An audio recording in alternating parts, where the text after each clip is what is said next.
सुवेंदु अधिकारी के सबसे करीबी आदमी की हत्या का खुला राज। अयोध्या से पकड़ा गया संदिग्ध, भाजपा नेता निकला सबसे बड़ा आरोपी। यूपीआई पेमेंट, फर्जी नंबर प्लेट और प्रोफेशनल शूटर, क्या बंगाल की राजनीति में शुरू हो चुका है खूनी खेल? बीजेपी नेता के पीए की हत्या के पीछे कौन? सत्ता, साजिश या अंदरूनी दुश्मनी? पुलिस की जांच से मचा हड़कंप।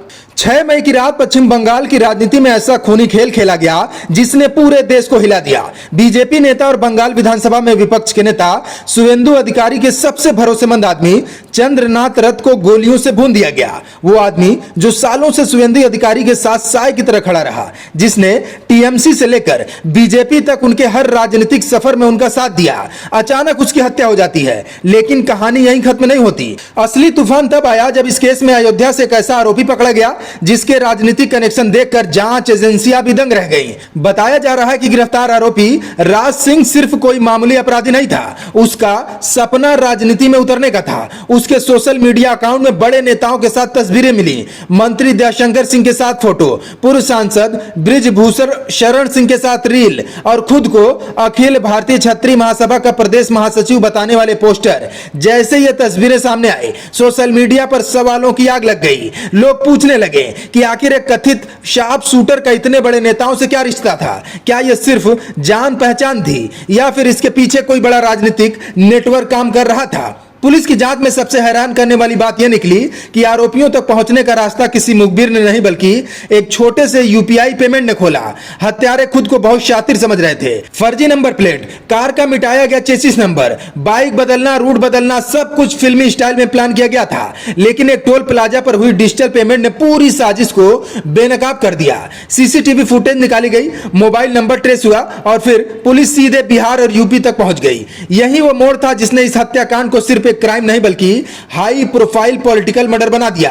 बताया जा रहा है कि चंद्रनाथ रथ को मारने से पहले कई दिनों तक उनकी रेकी की गई, उनकी हर मूवमेंट पर नजर रखी गई। वो कब निकलते हैं, किस रास्ते से जाते हैं, कौन उनके साथ होता है, सब कुछ पहले से तय था। जिस रात हमला हुआ, चंद्रनाथ अपनी स्कॉर्पियो से कोलकाता से मध्यग्राम लौट रहे थे, तभी एक कार ने उनकी गाड़ी को रोका और बाइक सवार हमलावरों ने ताबड़तोड़ गोलियां चला दी। सीने और पेट में 3 गोलियां लगते ही चंद्रनाथ वहीं ढेर हो गए। हमला इतना प्रोफेशनल था कि शुरुआती जांच में ही पुलिस को सुपारी किलर एंगल का शक हो गया। लेकिन सबसे बड़ा सवाल अब भी वही है, आखिर चंद्रनाथ रथ की हत्या क्यों हुई? क्या वो किसी ऐसे राज को जानते थे जो बाहर नहीं आना चाहिए था? क्या बंगाल चुनाव के बाद शुरू हुई राजनीति तनातनी अब खूनी संघर्ष में बदल चुकी है, या फिर ये सत्ता और संगठन के अंदर की लड़ाई थी? क्योंकि चंद्रनाथ सिर्फ पीए नहीं थे, वह सुवेंदु अधिकारी के सबसे भरोसेमंद लोगों में गिने जाते थे।